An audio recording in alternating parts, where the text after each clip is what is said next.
Hello, fellow classmates. This semester, I decided that I was going to do music activities at my local senior center. And the reason why I chose to do that is because I've always been incredibly drawn to rhythm. And I've found that it's been something that's very therapeutic in my own life. So the goal was to implement singing songs that the seniors picked and requested, and also singing original songs that I have written to kind of share some of the messages that I have learned and have experienced in my own life. And then the goal was to kind of interact with them about those messages, but also to hear them, some of the memories that they connected to some of the song requests that they gave me. As I was practicing some of these songs, it was really interesting to go into a different era and a different time.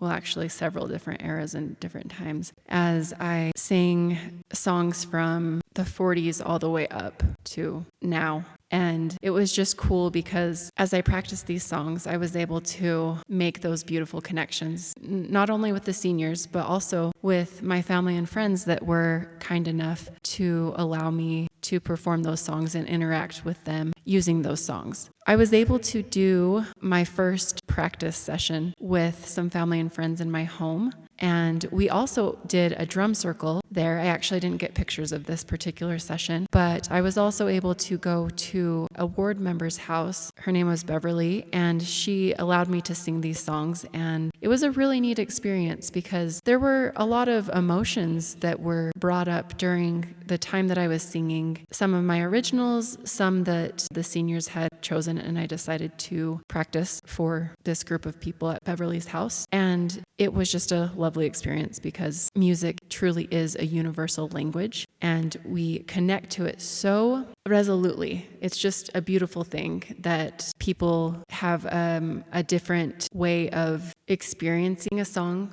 but having the same emotional connection to it. I was really drawn by that during these practice sessions and also the times that I would sing at the senior center. The last practice session that I did was at my Aunt Geraldine's house, and I was able to also do a drum circle there, and I have some pictures that I'd like to show and a video.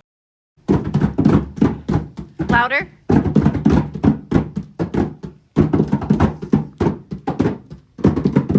Quieter.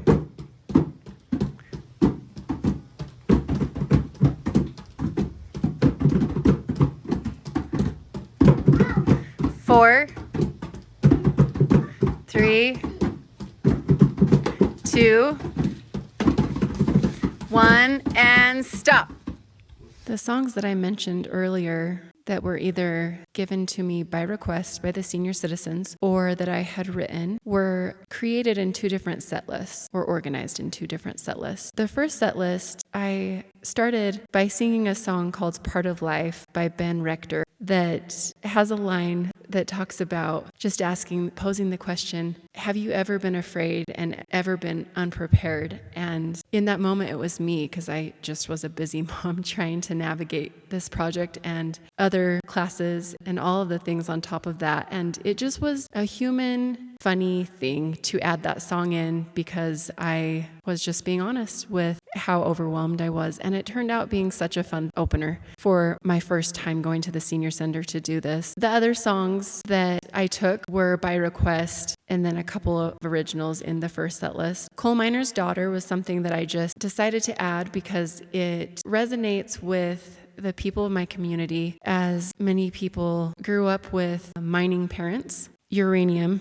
in particular. So I just wanted to add it because I felt like it was a flavor of music they liked based off of the song requests that they had given me. And it also was a connection to a song that I had written called Jungletown that I'll talk about later. A couple others that I chose were The Long Way Home by Norah Jones, which just has a similar flavor as Coal Miner's Daughter. Love Me Tender by Elvis Presley was a special one because there were two women that came up to me after I had performed separate occasions, and they told me about how this was either their wedding song with their husband like 60 years ago, and also one of the ladies mentioned how her husband would try to sing it to her, but he just didn't have a voice, and so it just was really special for her to hear that song that day that I sang it. And for me, that's what this project really is about, making that human connection and really summoning those memories and emotion through music.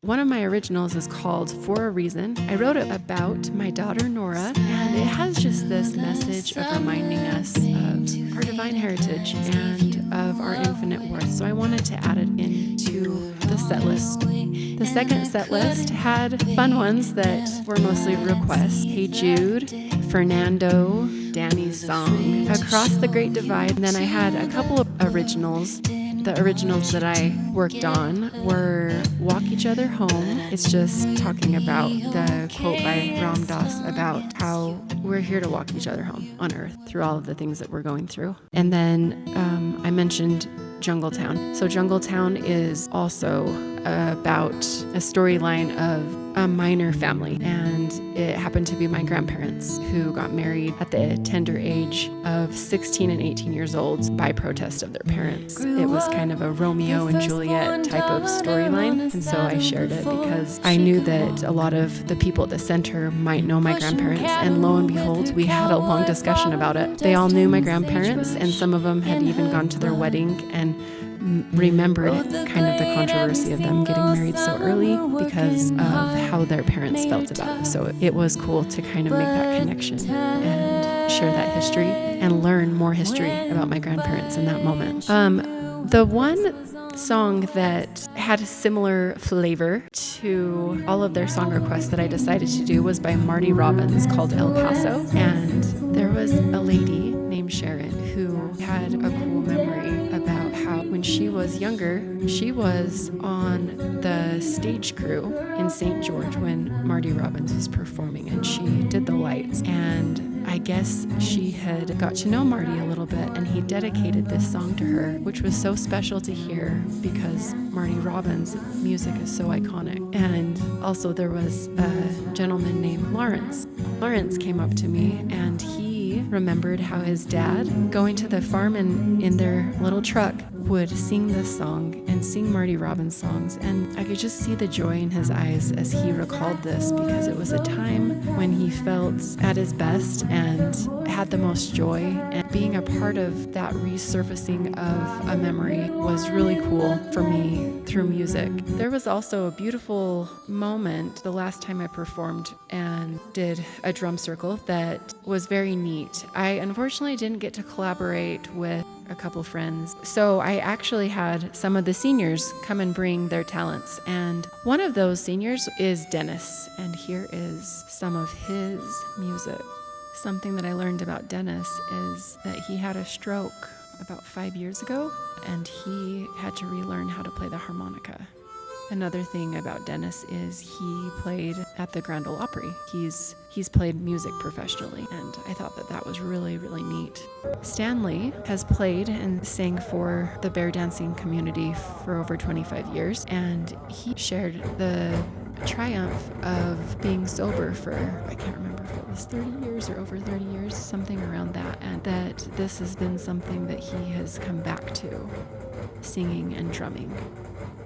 There's such beauty in learning about these seniors through music. I didn't expect to learn so much and to experience so much joy as I collaborated or shared music with them, and as they exchanged stories with me. It was really an amazing experience. When we did the drum circle, it didn't last very long, but it didn't need to. There's actually a clip I will show you here in a minute, but it was a really unifying thing to be able to listen to one another and to collaborate with rhythm and sound. And there was something very special about doing it with a group of people that have so much wisdom.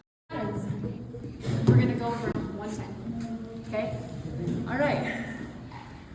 Ben and Darlene. Is that your name? It is. Okay. You guys are going to do Mac